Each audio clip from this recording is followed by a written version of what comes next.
overnight low was around 73. Tomorrow, a hot day, 5 to 9 percent. Well, in the north, it's sunny. In the south, right now, it's very windy. It's got mixture of tropical winds as well. So it's going to feel like in the mid 80s, possibly 30s.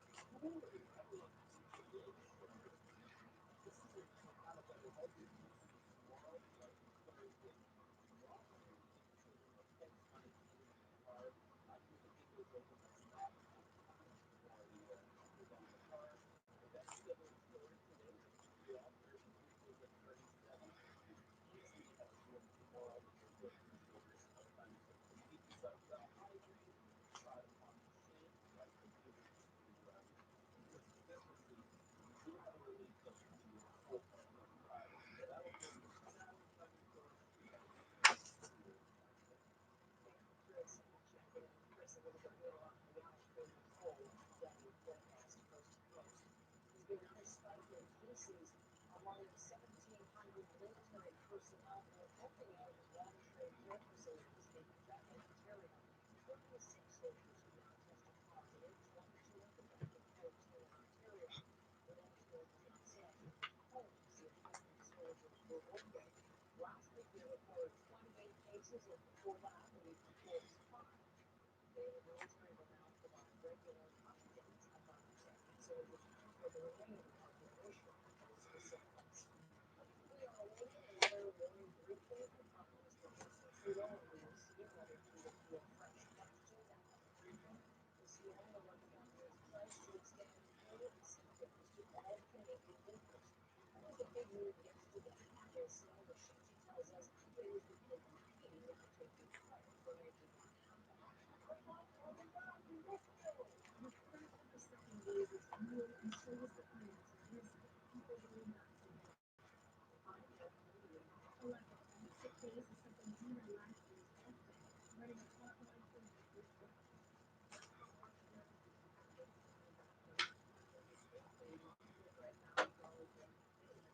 A big word for nurses like Penny O'Malley, showing as a handful of sick days. So let's go with Karen having the back injury. Missing a connection from care home that is in the place of COVID 19. So yes, Karen actually tested positive after Initially, the pandemic only affected Quebec. Most jobs fell in the provincial jurisdiction, and most provinces don't keep sick days for non-work absences.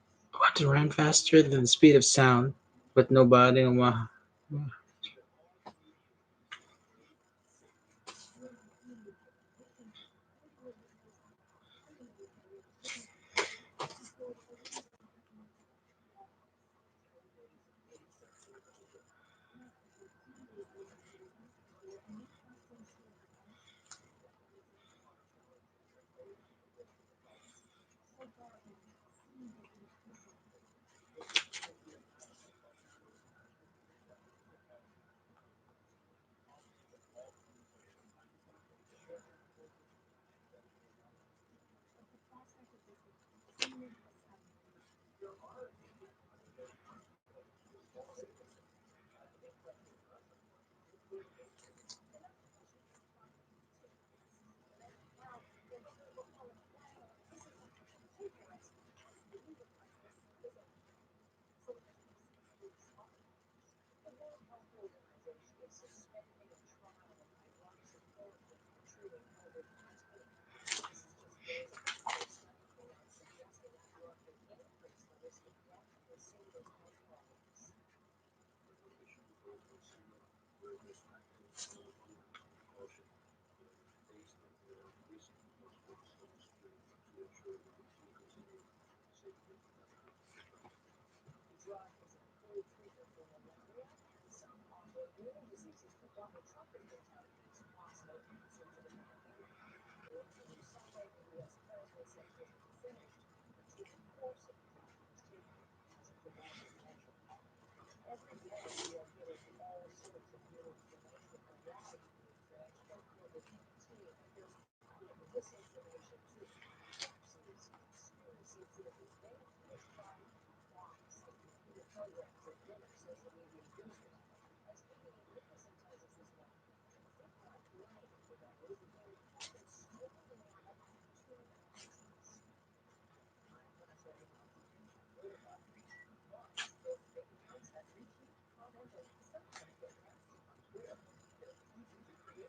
60 study, they're pushing a lot of coronavirus content. We kind of feel bad about the people dragging how many of them are there.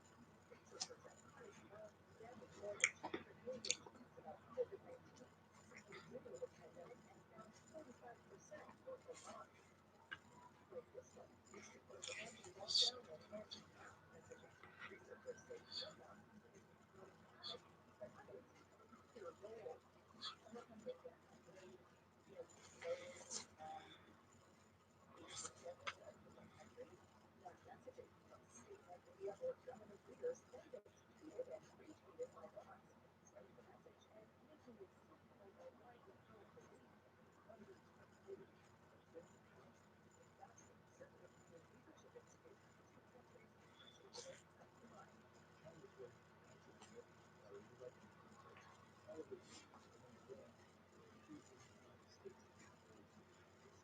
Like this tweet from a Chinese government official implying the U.S. Army created the virus. And then here's Russia. Ukraine lockdown Sunday after President Putin says mass marching doesn't help prevent the spread of COVID. Yu says that false information is also dangerous.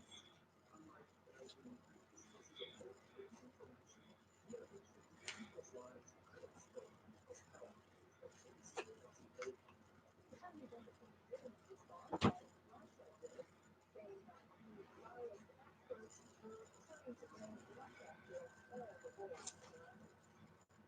Good evening. Continued with Rob. Take a look at these beautiful pictures here in Lyme, British Columbia. 6th-grade marching on Long Beach. Feeling good and cool. Just where they are. Surfing from the whole beach to 100% on the other side of the beach. That's gorgeous too. Um, that's a national park. We're talking provincial parks, but still, the beauty of BC is just like this everywhere. As of yesterday, BC parks opened up for reservations to BC residents only. So many people tried to get a spot, the system crashed immediately, just crashed and burned. It's an absolute record. Never had that many people trying to get a spot. So we're going to talk about the Hey changes that guys, Chores have made to stay safe. Gen We'll Z also talk ako. about their new Nag-aaral po ako. Sorry po guys. So, um, 30, uh, 30 chapters ng 30 chapters book. May binabasa po ako kaya medyo busy. Hello po, Mami Sophia! the Korean government eased up on physical distancing restrictions waiting some time for people to travel freely, saying that the streets won't really be the same as they used to be. Nag-aaral po ako. Akala nyo, babasa ako na siguro nasa chapter 4 na po ako. Kaya, well,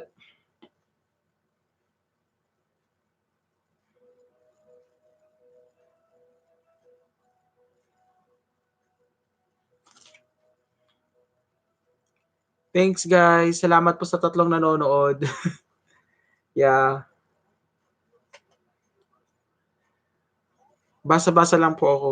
Wala po kasi akong libro, so wala binigay sa amin na libro kasi nga dahil sa, 'di ba, lockdown. So, nagbinabasa ko siya sa screen. Ano siya, 220, more than 200 pages. So, kailangan ko siyang basahin today. Tapos gagawin ko siya ng report. Tapos ipapasa ko siya before the end of the day. Yeah. Ang submission is on Thursday. So, Tuesday pa lang ngayon. Tuesday na. Tuesday pa lang. So, gusto kong tapusin lahat para meron akong 2 days na rest.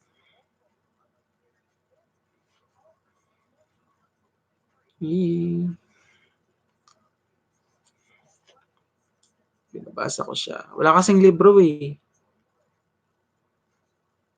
Salamat po, Mami Sophia, sa pag-share.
the CSA because if your wins have won, the CSA, their virtual edition. Well, Eli Blackman is with us this morning. Good morning, all jacked up. It's like it's a real award season, Eli. Well, they really are. Like watching the distinction awards here on this international guest lecture, you wonder how they're going to get it done. What we're watching here, there's not a picture of Chloe that you remember everything that we're watching, but there's three photographs in the back. It looks like maybe a montage with narrated by Kim Novak in there.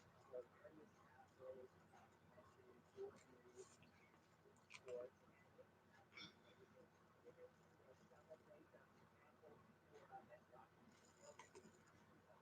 That just seems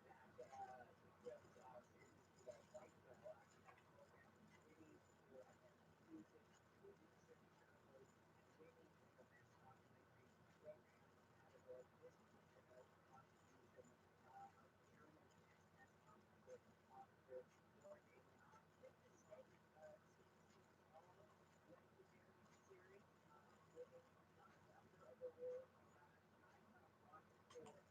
logging for annual scheduled order December. We also got the Yankees Twos series, also another big award in the technology documentary. Email assignment. What's this? The novel. You look at this is a documentary directed by which totally outwitted his Time worksheet. Time. uh, Theme worksheet. in 2016. So it's called Identity Theft, but also Oh, all story of theme worksheet. Identity. Whole. Race, literature, and writing. Friendship, poverty. Hopes and dreams, education. So I need to find three. Yeah, oh my gosh. Whew.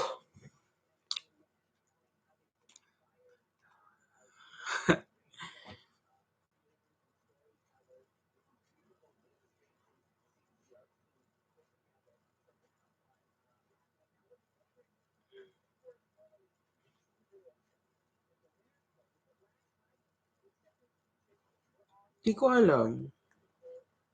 but still, being able to share their feelings and things like that.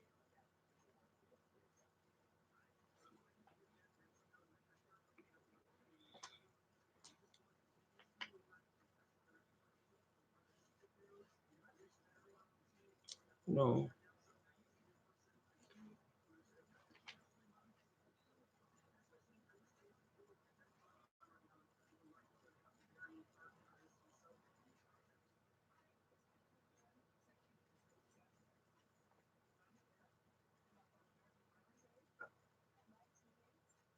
Ay, di ko alam.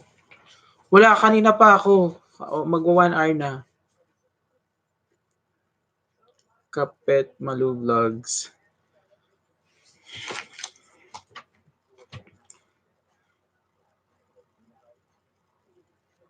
Upwards and into what matters for the rest of the week. How is this going to roll out for the rest of the week, Eli? So Thumbs up. 11. 3, 2, 1. Amazing love. Okay, so 14. Okay, the Spokane tribe holds their annual powwow celebration over the Labor Day weekend. This was the 127th annual one, and there would be singing, war dancing, gambling, storytelling, laughter, fried bread, hamburgers, hot dogs, arts and crafts, and plenty of alcoholic brawling. I wanted no part of it. Oh, the dancing and singing are great, beautiful in fact, but I'm afraid of all Indians who aren't dancers and singers. Those rhythmless, talentless, tuneless Indians are most likely going to get drunk and beat the out of any available losers. And I'm always the most available losers. Come on, Rowdy said, I'll protect you. He knew that I was afraid of getting beat up. And he also knew that he'd probably have to fight for me. Rowdy has protected me since we were born. Both of us were pushed into the world on November 5th, 1992, at Sacred Heart Hospital in Spokane. I'm 2 hours older than Rowdy. I was born all broken and twisted, and he was born mad.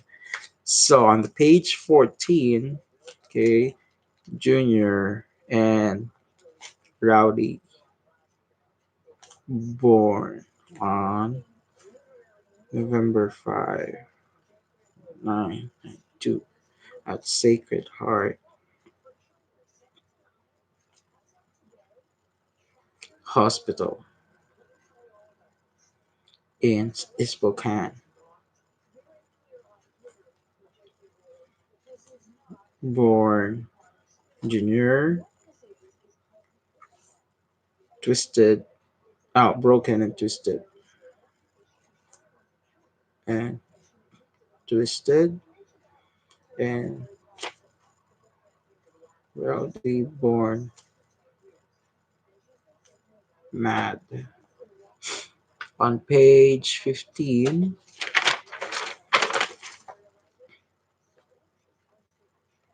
okay, he was always crying and screaming and kicking and punching. He bit his mother's breast when she tried to nurse him. He kept biting her. He kept biting her, so she gave up and fed him formula. He really hasn't changed much since then. Well, at 14 years old, it's not like he runs around biting women's breast, but he does punch and kick and speak. He got into his first fight in kindergarten. He took on three first graders during a snowball fight because one of them had thrown a piece of ice. Rowdy punches them out pretty quickly, and he then punched the teacher who came to stop the fight. He didn't hurt the teacher, not all, but man, let me tell you, that teacher was angry. What's wrong with you? He yelled. Everything, Rowdy yelled back. Rowdy fought everybody. He fought boys and girls, men and women. He fought stray dogs. Hell, he fought the weather. He'd throw wild punches at rain. Honestly, come on, you wuss. Rowdy said, let's go to powwow. You can hide in your house forever. You'll turn into some kind of troll or something. What if somebody picks on me? I asked. Then I'll pick them. What? What if somebody picks on me? I asked. Then I'll pick on them. What if somebody picks my nose? I asked. Then I'll pick your nose too. Rowdy said, you're my hero.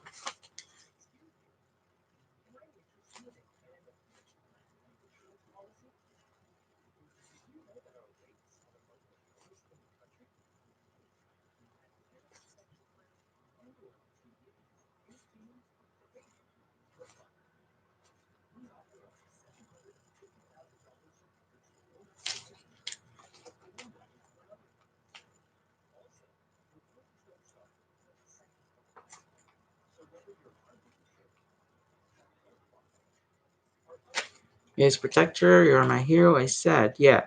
Come to the powwow. Rowdy said on page 16. Come to the powwow. Oh, come to the powwow. Rowdy said, please. It's a big deal when Rowdy is polite. Okay, okay. I said. So Rowdy and I walked the 3 miles to the powwow grounds. It was dark, maybe 8 o'clock or so, and the drummers and singers were loud and wonderful. I was excited, but I was getting hypothermic too. The Spokane powwow is wicked hot during the day and freezing cold at night. I should have worn my coat, I said. Lighten up, Rowdy said. Let's go watch the chicken dancers, I said. I think the chicken dancers are cool because, well, they dance like chickens, and you already know how much I love chicken. This crap is boring, Rowdy said. We'll just watch for a little while, I said, and then we'll go gamble or something.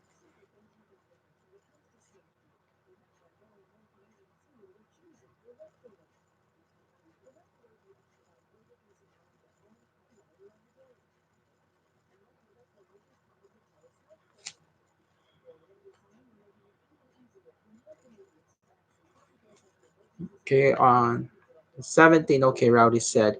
He's the only person who listened to me. We weave our way through the parked cars, vans, SUVs, RVs, plastic tents, and deer-hide teepees. Hey, let's go buy some bootleg whiskey, Rowdy said. I got $5. Don't get drunk, I said. You just get ugly. I'm already ugly, Rowdy said. He laughed, tripped over a tent pole, and stumbled into a minivan. He bumped his face against a window and jammed his shoulder against the rearview mirror. It was pretty funny, so I laughed. That was a mistake, Rowdy got mad.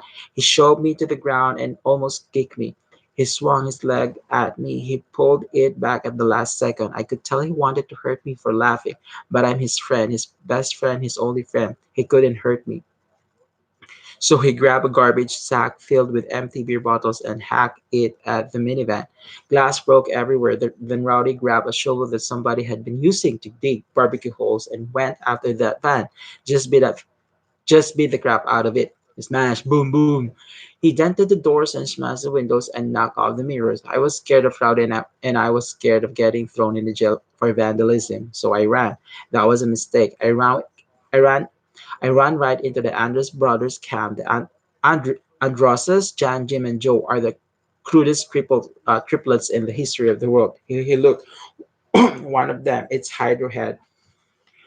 It's on page 17.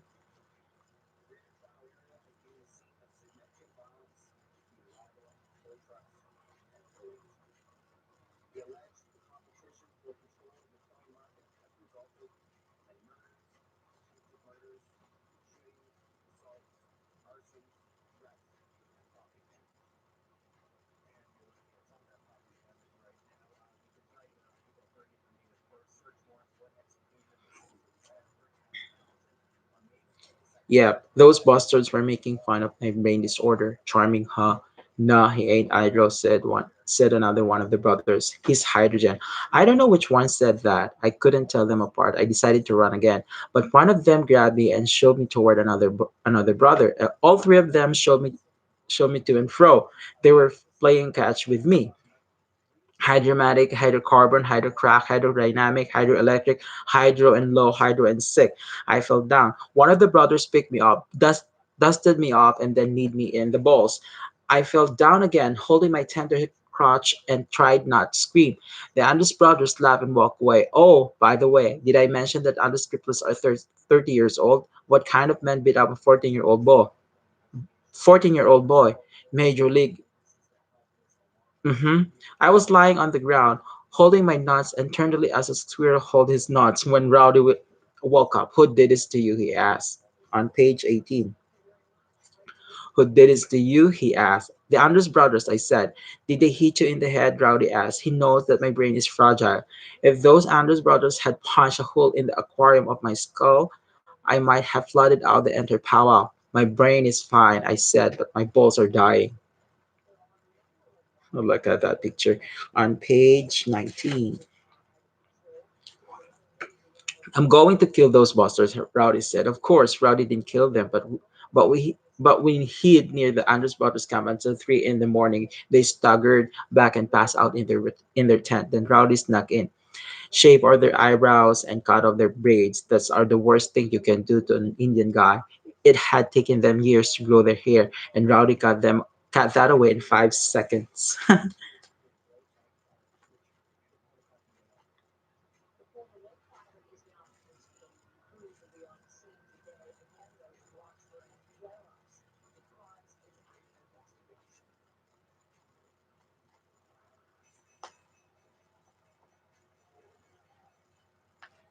Want to show you the scene there just moments ago as the New York Okay. I love Brody for doing that. I felt guilty for loving him for that, but revenge also feels pretty good. The Anders brother never did figure out who cut their eyebrows and hair. Rowdy started a rumor that it was a bunch of Naka Indians from the coast who did it. You can trust them. You can trust them whale hunters, Rowdy said. They'll do anything, but before you think Rowdy is only good for revenge and kicking the out of minivans, raindrops, and peoples. Let me tell you something sweet about him. He loves comic books, but not the cool superhero ones like Daredevil or X-Men. No, he reads the goofy old ones like Richie Rich and Archie and Casper the Friendly Ghost kid stuff. He keeps them hidden in a hole in the wall of his bedroom closet. Almost every day, I'll head over his house and we'll read those comics together. Rowdy isn't a fast reader, but he's persistent, and he'll just laugh and laugh at the dumb jokes no matter how many times he read the same comic. What are you doing, Gege? Okay, I like the sound of Rowdy's laughter. I don't hear it very often, but it always sort of his avalanche of ha ha ha and ho ho and he. I like to make him laugh. He loves my cartoons. He's a big goofy dreamer too, just like me. He likes to pretend he lives inside the comic books. I guess the fake life inside a cartoon is a lot better than his real life.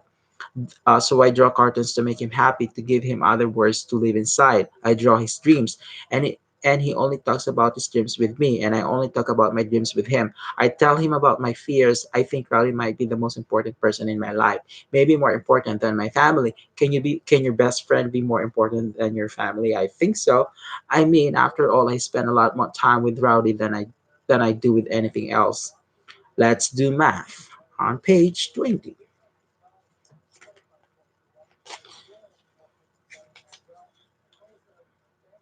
Oh,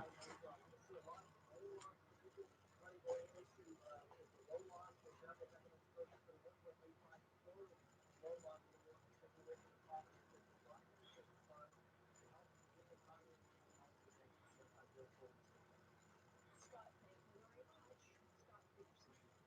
So trading has changed in New York. Something else that's changed for subscribe to me. 21. Okay. I figure Rowdy and I have spent an average of 8 hours a day together for the last 14 years. That's 8 hour times 365 days times 14 years. So that means Rowdy and I have spent 40,880 hours in each other's company. Nobody else comes anywhere close to that. Trust me. Rowdy and I are inseparable. So we're going on chapter 3. No, it's not chapter 3. No, I'm chapter 4.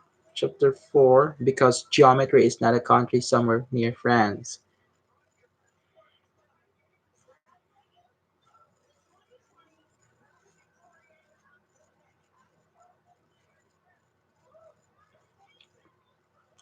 It's not, is that, is not a country somewhere near France. Yeah, again, 21. I was 14 and it was my first day of high school. I was happy about that. And I was most especially excited about my first geometry class. Yep, I have to admit that it's that isosceles Isosceles triangles make me feel hormonal.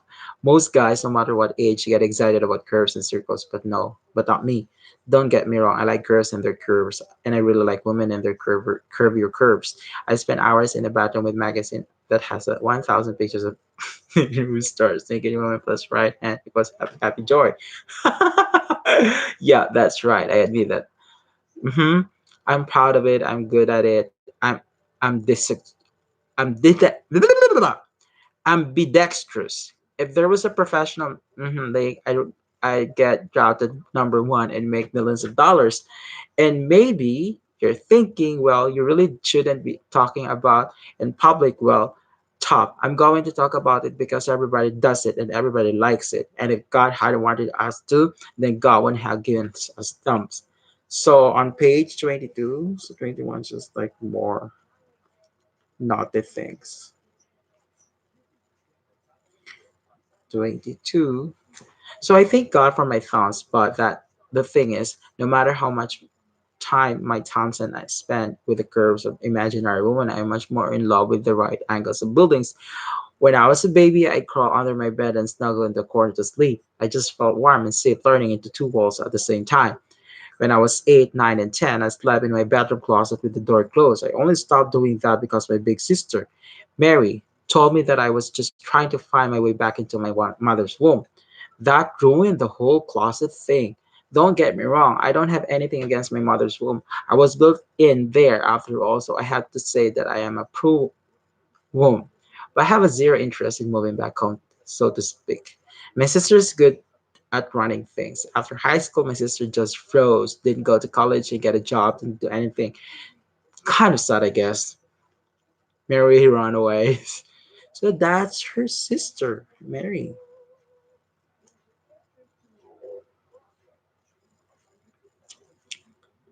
Okay. on page 22. But she's also beautiful and strong and funny. She's the prettiest and strongest and funniest person who ever spent 23 hours a day alone in the basement. She is so crazy and random that we call her Mary Runaways. I'm not like her at all. I'm a steady, excited about life. I'm excited about school. Rowdy and I are planning on playing high school basketball. Last year, Rowdy and I were the best players on the 8th grade team, but I don't think I'll be a very good high school player. Rowdy is probably going to start varsity as a freshman, but I figure the bigger and better kids will crush me. It's one thing to hit jumpers over the 8th graders. It's a whole other things to score on high school monsters. Oh. On the 20th. I'd probably be a bench warmer of the C squad while Rowdy goes on to all stage glory and fame. I'm a little worried that Rowdy will start to hang around with the older guys and leave me behind. I'm also worried that he'll start to pick on me too. I'm scared he might start hating me as much as all of the others do. But I'm more happy than scared, and I know that other kids are going to give me crap for being so excited about school, but I don't care. I was sitting in a freshman classroom at Well-Paint High School when Mr. P strolled in with a box full of geometry textbooks. And let me tell you, Mr. P is a weird looking dude.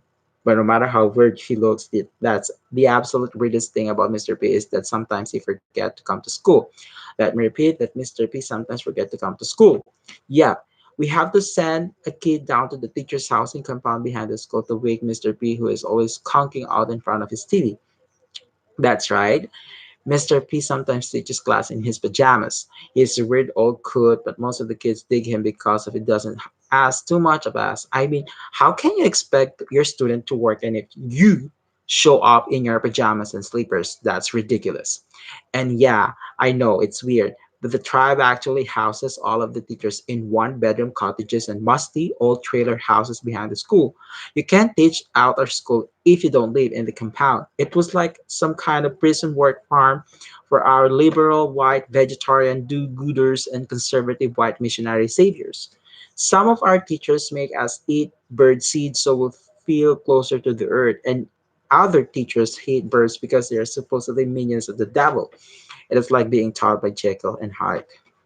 But Mr. P isn't a Democratic, Republican, Christian, or devil worshipping freak.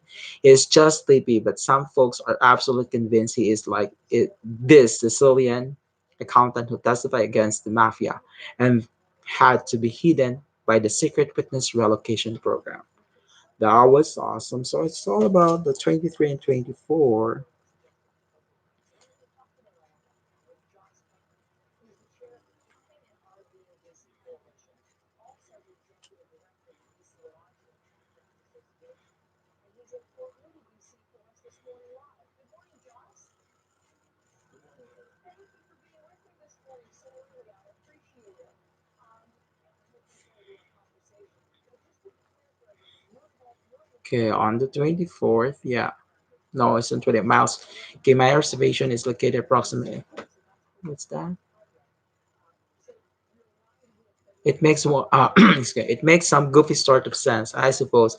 If the government wants to hire somebody, there's probably no place more isolated than my reservation, which is located approximately 1 million miles north of Important and 2 billion miles west of Happy. But geez, I think people pay too much attention to the Sopranos. Mostly, I just think Mr. P is a lonely old man who used to be a lonely young man, and for some reason I don't understand lonely white people love to hang around lonelier Indians. All right, kids, let's get cracking, Mr. P said as he passed out the geometry books. How about we do something strange and start on page one? I grabbed my book and opened it up. I wanted to smell it. Heck, I wanted to kiss it. Yes, kiss it. That's right. I am a book kisser. Maybe that's kind of a perverted, or maybe it's just romantic and highly intelligent. But my lips and I stopped short when I saw this written on the inside front cover. The book belongs to Agnes Adams. Okay, now you're probably asking yourself, who is Agnes Adams? Well, let me tell Agnes Adams. Will, let me tell you, Agnes Adams is my mother. My mother and Adams is her maiden name. So that means my mother was born an Adams and she was still an Adams when she wrote her name in that book. And she was 30 when she gave birth to me. Yep. So that means I was staring at a geometry book that was at least 30 years older than I was. I couldn't believe it. How horrible is that? My school and I, my school and my tribe, my school and my tribe rather are so poor and sad that we have to study from the same dang book our parents studied from. That's ridiculous. Number 25.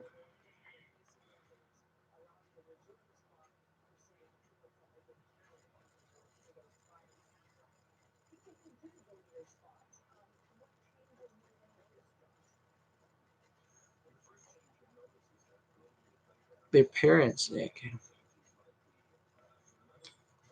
My school and my tribe are so poor and sad that we have to study from the same dang book our parents studied from.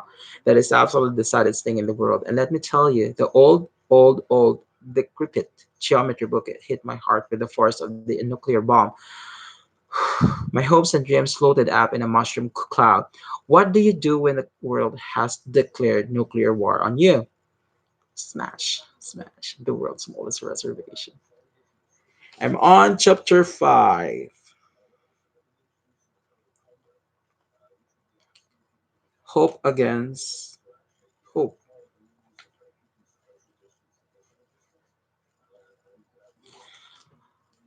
Okay, so that's 27. Okay, of course, I was suspended from school after I smashed Mr. P in the face. Even though it was a complete accident.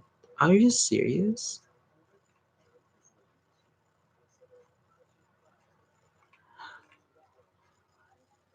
Okay, so it wasn't exactly an accident after all. I wanted to hit something when I threw the ancient book, but I didn't want to hit somebody, and I certainly didn't plan on breaking those stones of, of a mafioso math teacher.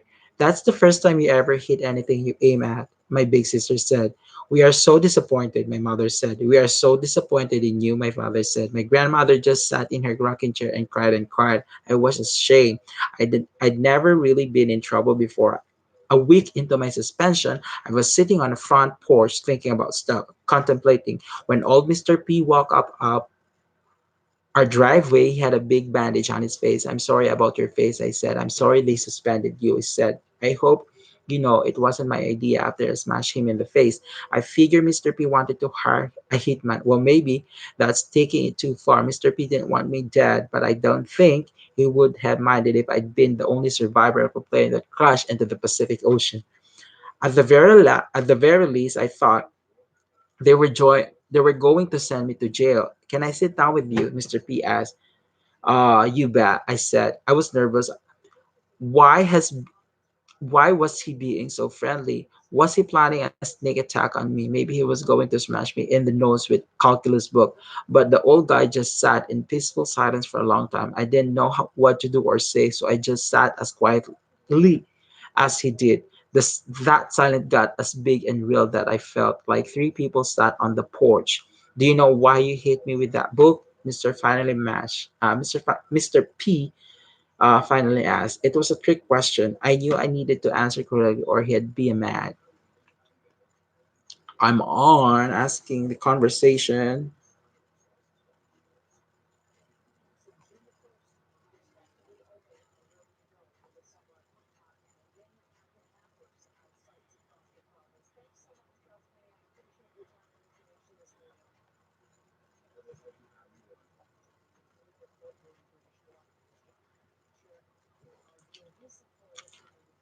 I hit you because I'm stupid. You're not stupid. Wrong answer. Shoot. I tried again. I didn't mean to hit you. I said I was aiming for the ball. Were you really aiming for the wall? Dang it. He was like interrogating me. I was starting to get upset. No, I said I wasn't aiming for anything really. Well, I was planning on hitting something, like the wall or a desk on the chalkboard. Or the chalkboard rather. Something dead, not something alive like me or like a plant. Mr. P had three plants in his classroom. He talked to those three things more often than he talked to us. You do know that hitting a plant and hitting me are two different things, right? He asked. Yeah, I know. He smiled mysteriously. Adults are so good at smiling mysteriously. Did they go to college for that?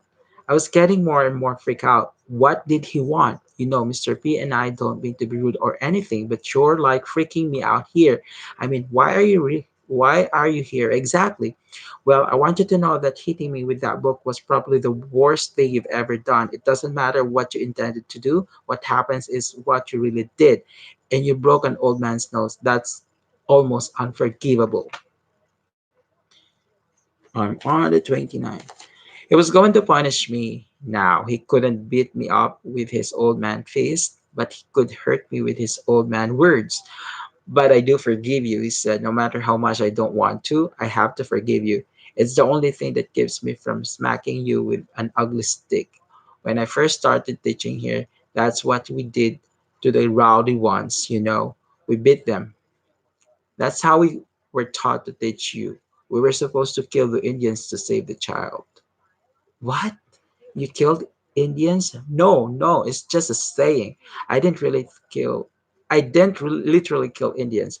We were supposed to make you give up being Indians. Your songs and stories, language and dancing, everything. We were trying to kill Indian people. We were trying to kill Indian culture. Man, at that second, I hated Mr. P hard. I wish I had a whole think tank set of encyclopedias to throw at. I can't apologize to everybody I hurt, Mr. P said, but I can apologize to you. I was so backward. I'd broken his nose, but he was trying to apologize to me. I hurt a lot of Indian kids when I was a young teacher. He said, I might have broken a few bones. All of a sudden, I realized he was confessing to me. Oh, that's nice. Speak, my child. It was a different time, Mr. Pete said. A bad time, very bad. It was wrong, but I was so young and stupid and full of ideas, just like you. Mr. P smiled and smiled at me. There was a piece of lettuce stuck between his front teeth. You know, he said, I taught your sister too. I know. She was the smartest kid I've ever had. She was even smarter than you. I knew my sister was smart, but I've never heard a teacher say that about her. And I'd never heard anybody say that she was smarter than me. I was happy and jealous at the same time, my sister. The basement mole rat was smarter than me. Well, I said my mom and dad are pretty smart too, so I guess it runs in the family. Your sister wanted to be a writer, Mr. P said. Really? I asked. I was surprised by that. She never said anything about that to me or to mom and dad or to no, or to anybody. I never heard her that I said she was shy about it. I never heard her say that. I said she was she was shy about it. Mr. P said she always thought people would make fun of her for writing books. People would have thought she was a hero around here, baby. She could have made movies or something too. That would have been cool. Well, she wasn't shy about the idea of writing books. She was shy about the kind of book she wanted to write. What kind of book she want to write? I asked. You're going to laugh. No, I'm not. Yes, you are. No, I'm not. Yes, you are. Geez, we had about turned into 7 years old. Just tell me I said savage somewhere.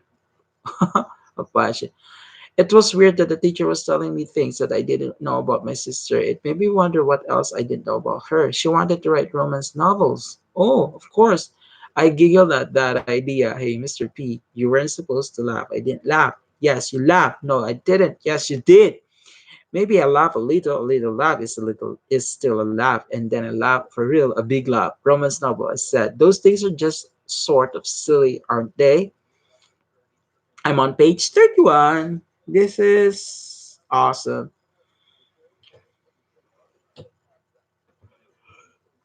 Chapter 5. Okay.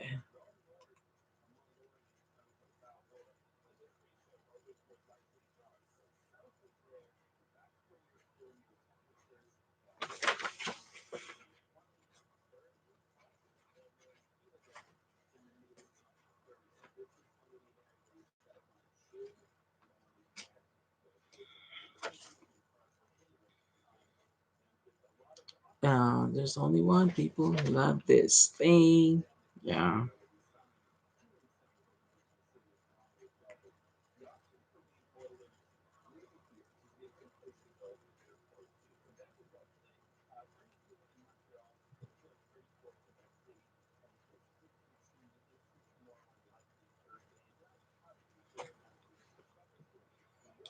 And that's it.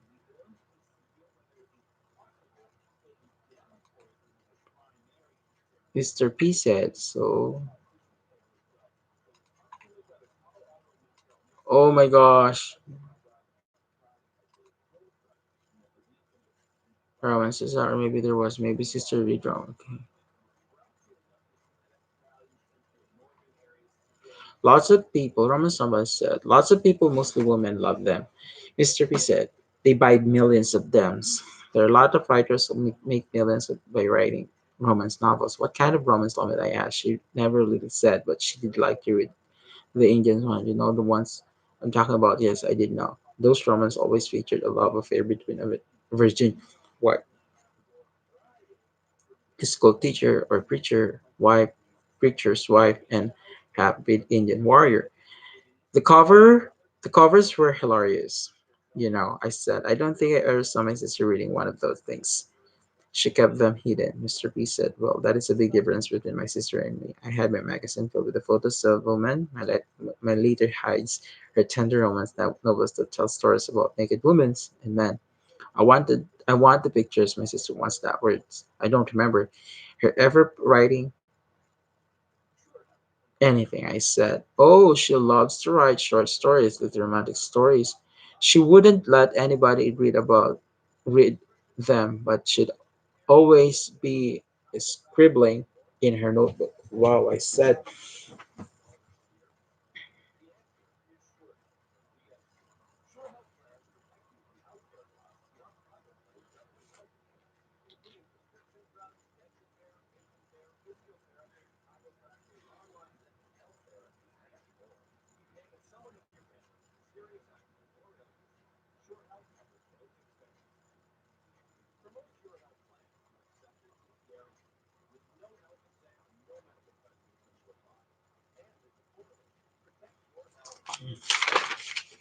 oh my gosh, this notes, hey.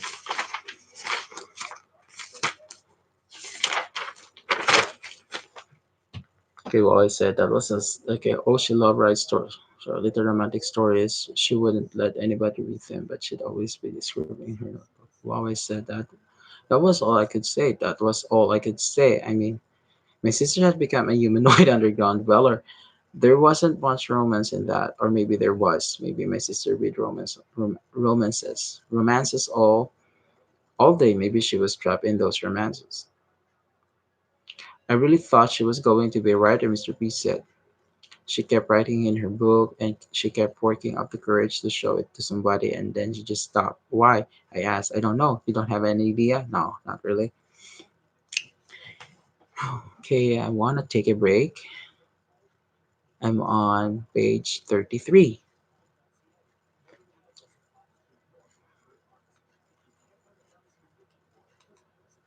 Amazing love, wholeheartedly.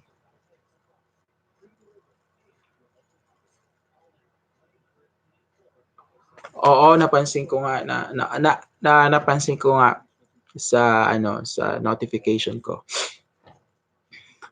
'Cause now and forever, God, you're so good.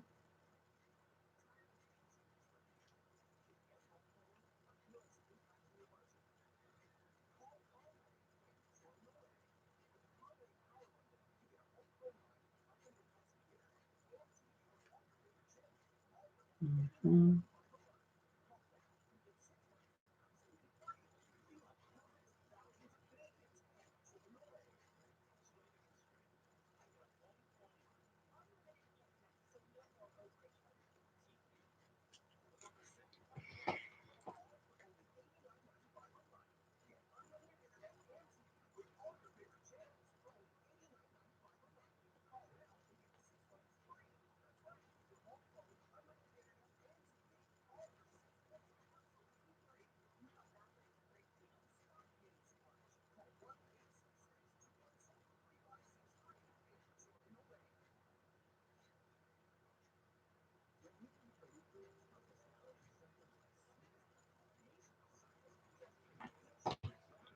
Ho, ho, ho, ho.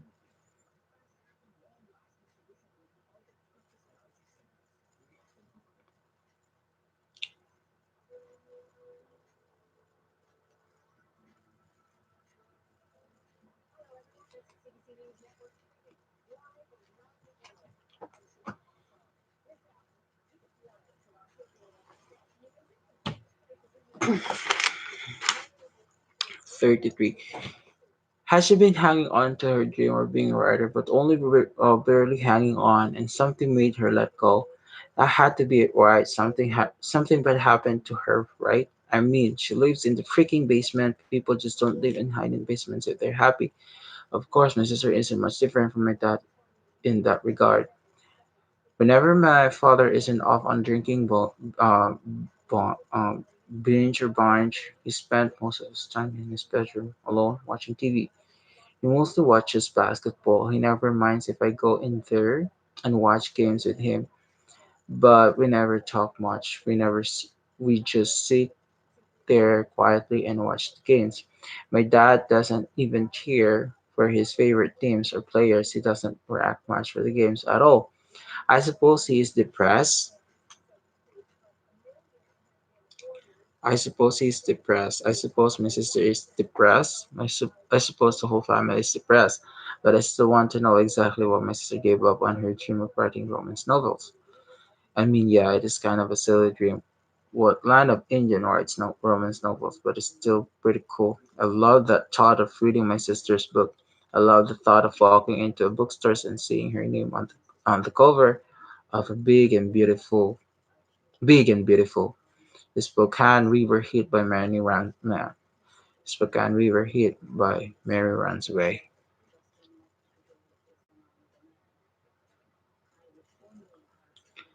That would be very cool. She could still write a book. I said, there's always time to change your life. I almost gagged when he said that. I didn't even believe that there's never enough time to change your life. You don't get to change your life, period. Maybe I was trying to write a romance novel. Maybe Mary was a bright and shining star, Mr. P said, and then she faded year by year until you could barely see her anymore. Well, Mr. P was a poet. And you're a bright and shining star too, he said. You're the smartest kid in the school. And I don't want you to fail. I don't want you to fade away. You deserve better. I didn't feel smart. I want you to say it, Mr. P said. Say what? I want you to say that you deserve better. I couldn't say it. It wasn't true. I mean, I wanted to have it better, but I didn't deserve it. I was a kid who threw book at teachers. I was the kid who threw book at teachers. You are a good kid. You deserve the world.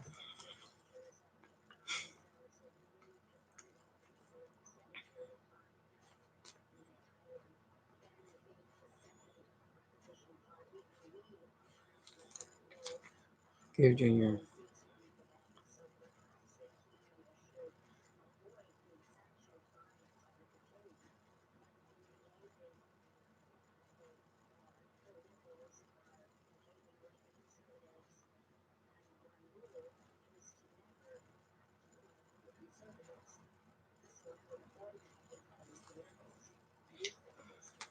Well, I wanted to cry. No teacher had ever said anything so nice, so incredibly nice to me. Thank you, I said. You're welcome, he said. Now say it. I can't. And I and then I did cry. Tears fell down my cheeks. I felt so weak. I'm sorry, I said. You don't have to be sorry for anything. He said, well, Mia, better be sorry for hitting me. But you don't feel bad about crying. I don't like to cry, said other lads. They beat me up. I cried. Sometimes they make me cry so they can beat me up for crying. I know, he said, and we let it happen. We let them pick on you. Rowdy protects me. I know Rowdy is your best friend, but he's Mr. P stuttered. He wasn't sure what to say or do. You know that Rowdy dad hits him, don't you? Yeah, I said. Whenever he came to school with a black eye, Rowdy made sure to give black eyes to two kids pick at random. Rowdy's just going to get meaner and meaner, Mr. P said. I know Rowdy has a temper and stuff, and he doesn't get good grades or anything, but he's nice to me since we were kids. Since we were babies, I don't even know why he's being nice. I know, Mr. P said, but listen, I want to tell you something else, and you have to promise me you'll never repeat it. Okay, so promise me. Okay, I promise. I won't repeat it. Not to anyone, not even your parents, nobody. Okay, then. He said, lean closer to me because he didn't even want the trees to hear. what he was going to say. You have to leave this reservation.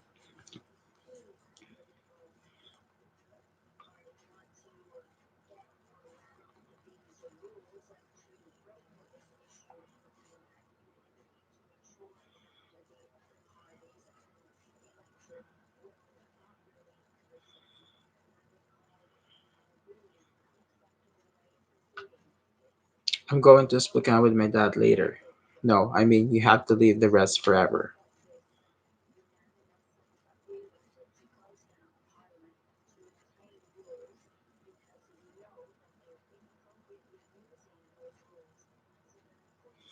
You were right to throw that book at me. I deserve to get the smash in the face for what I've done to Indians. Every white person on this rest should get smashed in the face. But let me tell you this, all the Indians should get smashed in the face too. I was shocked. Mr. P was furious.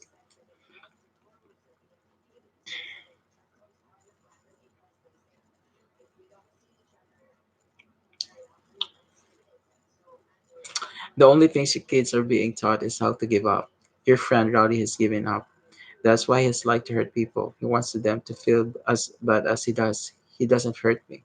He doesn't hurt you because you're the only good thing in his life. He doesn't want to give that up. It it's the only thing he hasn't given up. Ooh, ooh, ooh.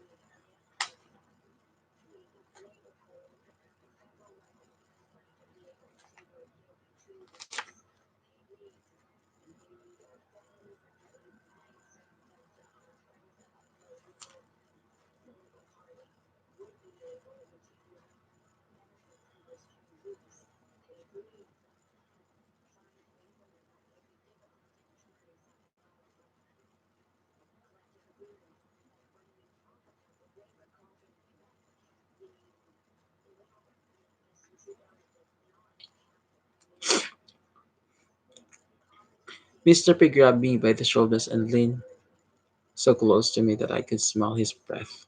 Onions and garlic and hamburgers and chicken. And wait, 36. All these kids have given up. He said, all your friends, all the bullies and their mothers and fathers have given up too. And their grandparents gave up and their grandparents before them. And me and everybody and every other teacher here. We're all defeated. Mr. P was crying. Ooh! I couldn't believe it. I'd never seen a sober adult cry, but not you, Mr. P said. You can't give up. You won't give up. You threw that book in my face because somewhere inside you refused to give up. I didn't know that he was talking about. Or maybe I just didn't want to know. Geez, it was a lot of pressure to put on kid. I was carrying the burden of my race. I was going to get a bad back from it. If you stay on this, Raz, Mr. P said, they're going to kill you. I'm going to kill you.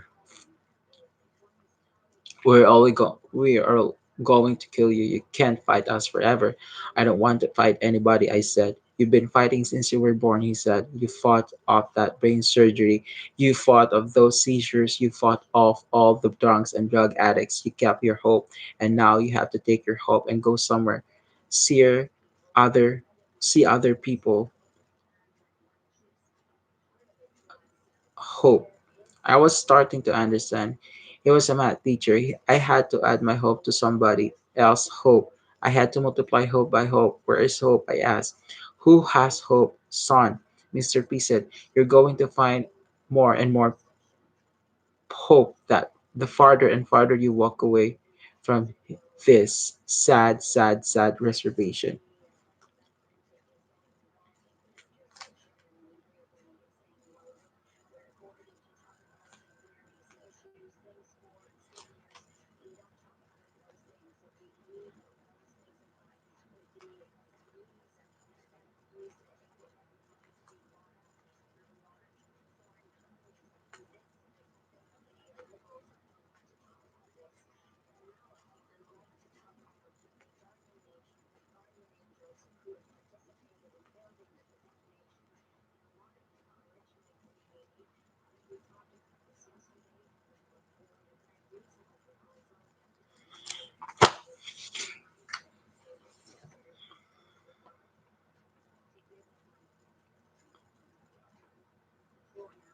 Go means go. Chapter 6.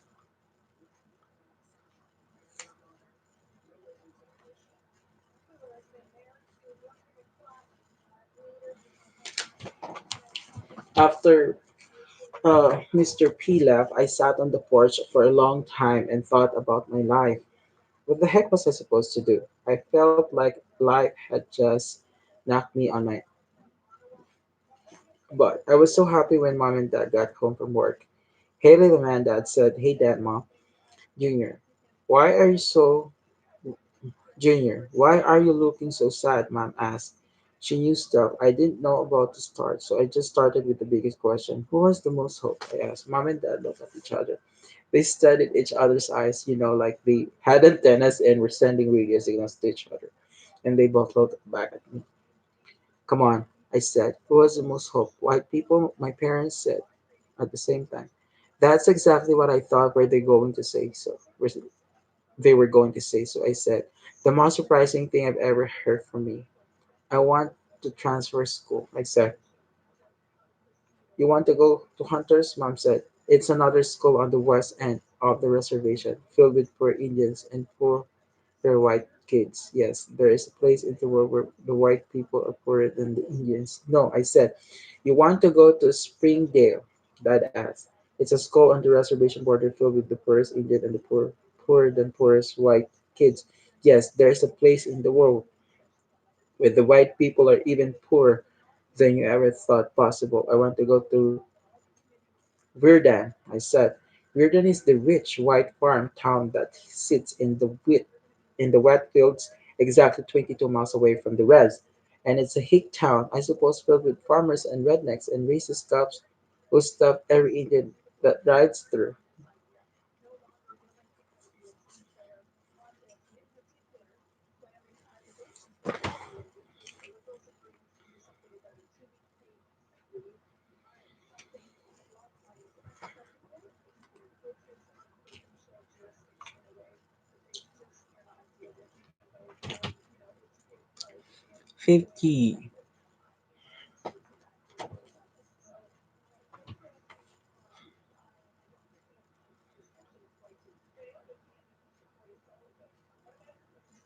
in this time, I don't think it's actually quite quite as quite as subtle, but what about considering a piece of Canada, right? Because it seems like you would say that, I'm thinking that this is such a Christianity. By all means, this would be cities that pay the base, but let's stretch that envelope a little bit. Yeah, that's awesome for them. Like, I know some of these federal programs that they believe in claims on your jurisdiction. They say something like, the state puts on it, what do you extend on the province to extend, and let us continue with our own programs. That's awesome that it's good. It happens a lot of times. And maybe in the end, that is a way to kind of satisfy them.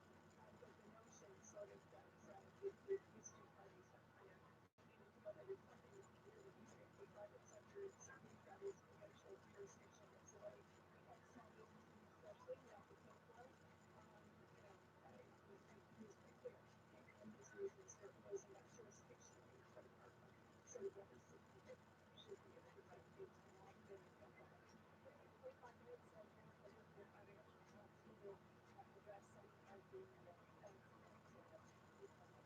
have brought up. But he is planning to address shortages of medical supplies as well today in our briefing. So I'll let him lay out those things. This has been on my mind for a year. This is something very much brought up again and again. Yeah, it would be interesting, and we're going to hear from some recent campaigns and the services of Prime Minister Narendra Modi today with a more concrete update on where things are at. All these groups that we know, especially in the Senate March on the Republican side, are now providing some anti-racist fundraise campaigns and developing executive procurement of some of these materials from offshore. Meanwhile, also doing an example budget increases. Those who know the history talking to legislators about online usage. And that was part of the updating the senators again today. So as we get back from recess, these are last week's speakers, and we have said we have got some progress to talk about. Jenny, let's take a look at some of these things that we talked about. So, one of the things that is ordering is 4 million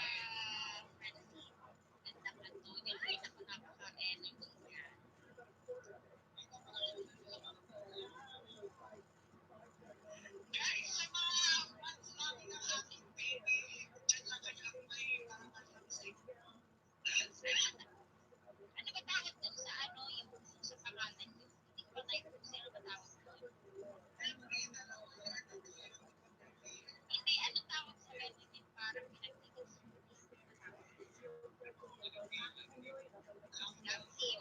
Love team kami. Hindi ko kasi nag-post kami mag-uban ng ay gagawa tayo.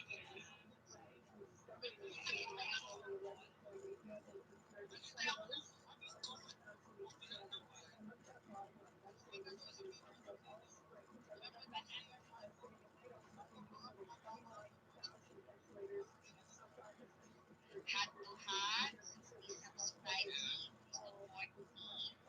Yan. And please subscribe back. Yan. Hag-usap. Ayan. Ganyan pabalik naman po. Ayos yan. Kahit Tagalog pa yan, kahit English pa yan, kung ano pa po salita yan, eh, madidinig po yan. Ayan. Huwag na po tayo mag-ano. Maganda na lang mag-comment kayo ng related sa city.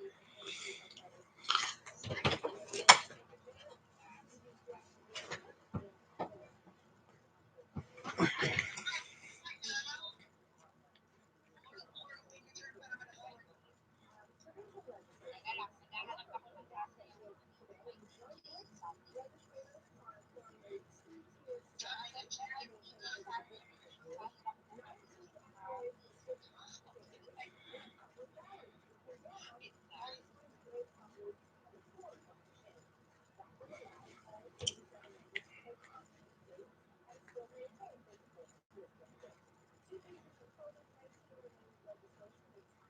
DC. Study pa.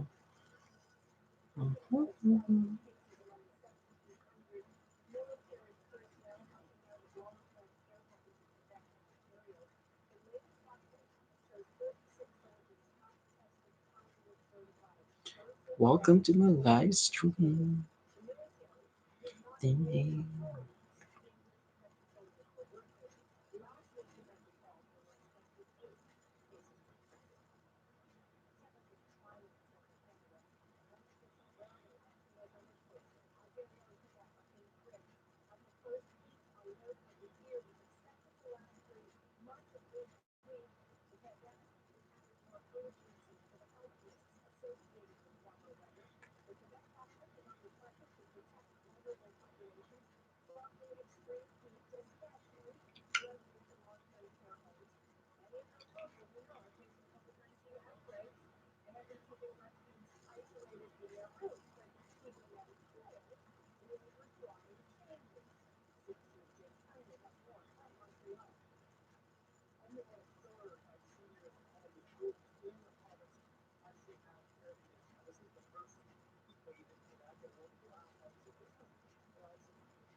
Whew.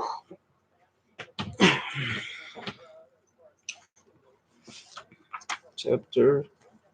Where's the ball pen?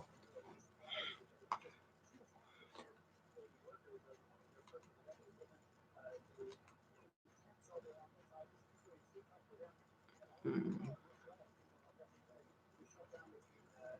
38. Okay.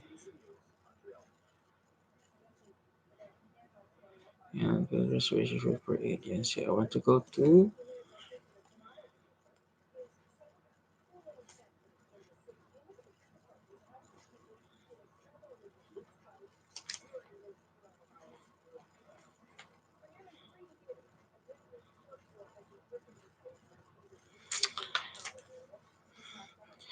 Okay, during 1 week when I was a little, Dad got stopped 3 times for DWI driving while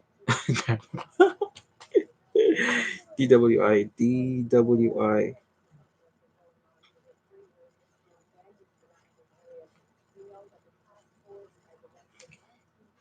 Okay, but hey, but Jordan has one of the best small schools in the state with a computer room and used chemistry lab and a drama club and two basketball gyms. The kids in Weirdan are the smartest and most athletic kids anywhere. They are the best. I want to go to Weirdan. I said again. I couldn't believe I was trying. I was saying it. For me, it seems as real as saying I want to fly to the moon. Are you sure? My parents asked. Yes, I said. When do you want to go? My parents asked. Right now, I said. Tomorrow. Are you sure? My parents asked. You could maybe wait until the semester break or until next year. Get a fresh start. No, if I don't go now, I never will. I have to do it now. Okay, they said.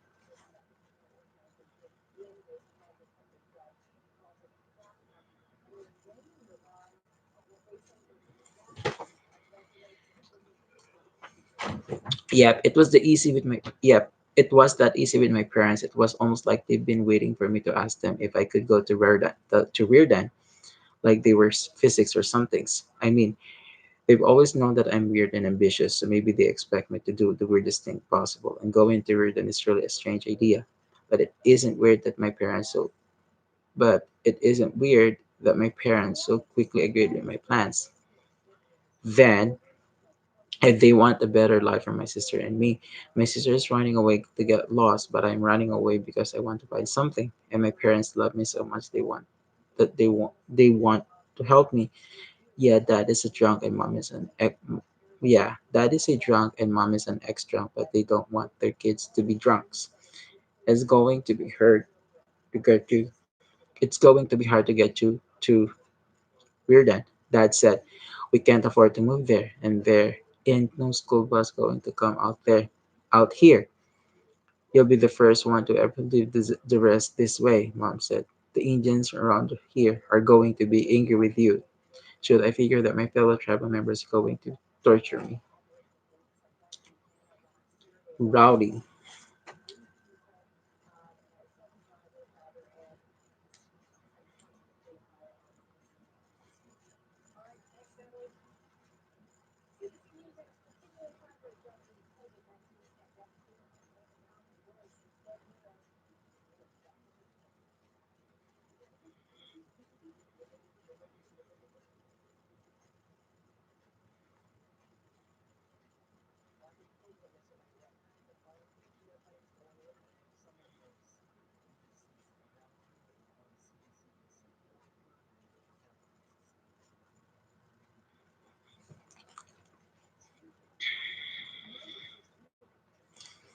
So the day after I decided to transfer to Rearden, and after my parents agreed to make it happen, I walked over to the tribal school and found Rowdy sitting in his usual place on the playground.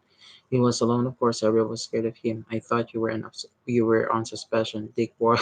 Dick Wood, he said, which was Rowdy's way of saying, I'm happy you're here. I said, I wanted to tell him that he was my best friend, and I love him like crazy, but boys didn't say such thing to other boys, and nobody said such things to Rowdy. Can I tell you a secret? I asked. It's better not be girly. I said. Girly is not. Okay, then tell me. I'm transferring to here then. Rowdy's eyes narrowed. His eyes always narrowed, right? Right? He beat up the crowd. Someone has started shaking. That's not funny, he said. It's not supposed to be funny. I said, I'm transferring to Redan. I want you to come with me. And we're going on this imaginary journey. It's not imaginary, it's real. I'm transferring now. I start school tomorrow at Redan. You better quit saying that. He said, you're getting me mad. I didn't want to get him mad. When Roddy got mad, when Roddy got mad, it okay him said it's okay him he days to get and mad. But he was my best friend and wanted him to know the truth. I'm not trying to get you mad. I said, I'm telling the truth. I'm leaving the rest, man, and I want you to come with me. Come on. It will be an adventure.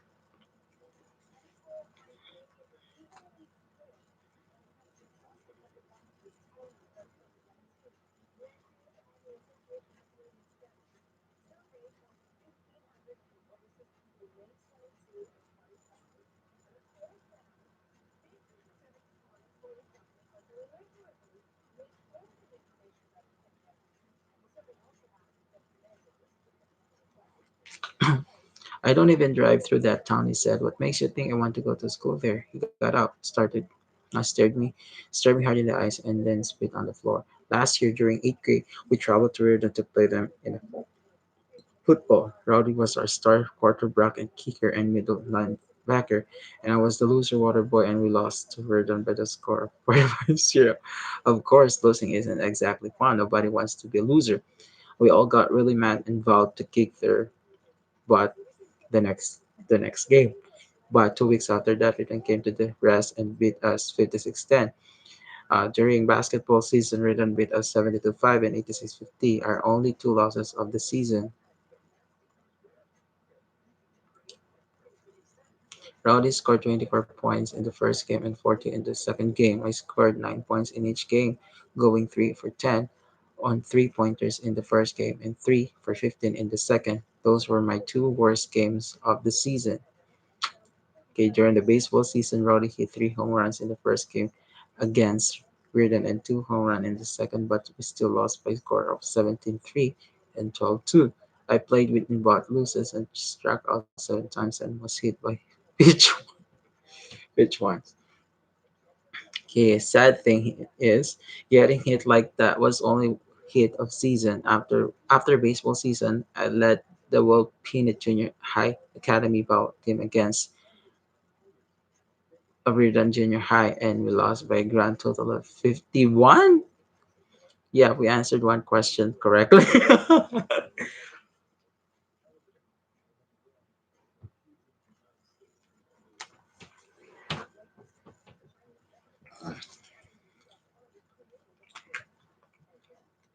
Okay, I better get going.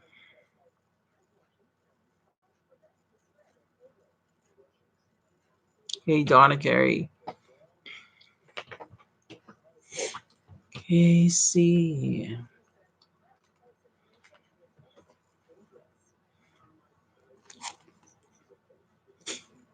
Sad thing, I hit like that was the only hit of the season. I was the only kid white. I was the only kid, white or Indian, who knew that Charles Dickens wrote A Tale of Two Cities.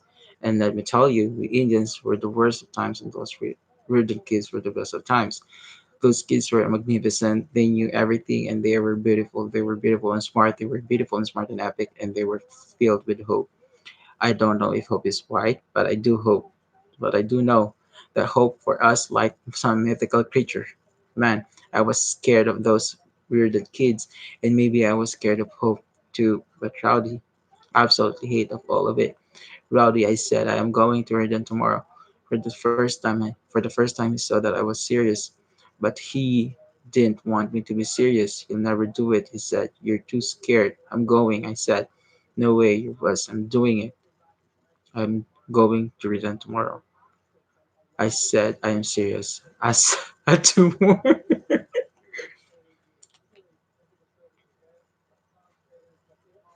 He cupped and turned away from me. I touched in shoulder. Why did I touch his shoulder? I don't know. I was stupid. Rowdy spun around and showed me. Don't touch me. My heart broke into 14 pieces, one for each year that Rowdy and I had been best friends. Oh, I started crying. That wasn't surprising at all, but Rowdy started crying too, and he hated that.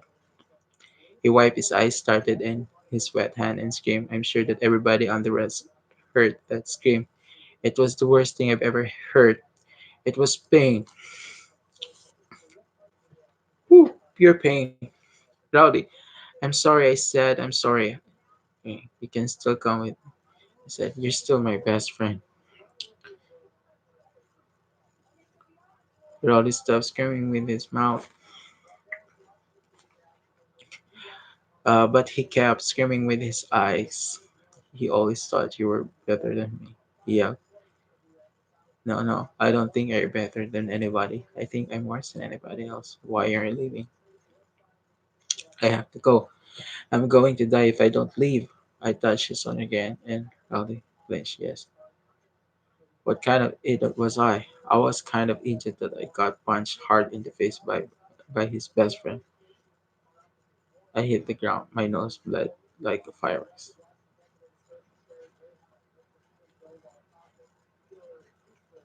I stayed underground for a long time after Roddy walked by. I stupidly hoped that time would stand still if I stayed still, but I had to stand eventually. And when I did, I knew that my best friend had become my worst enemy.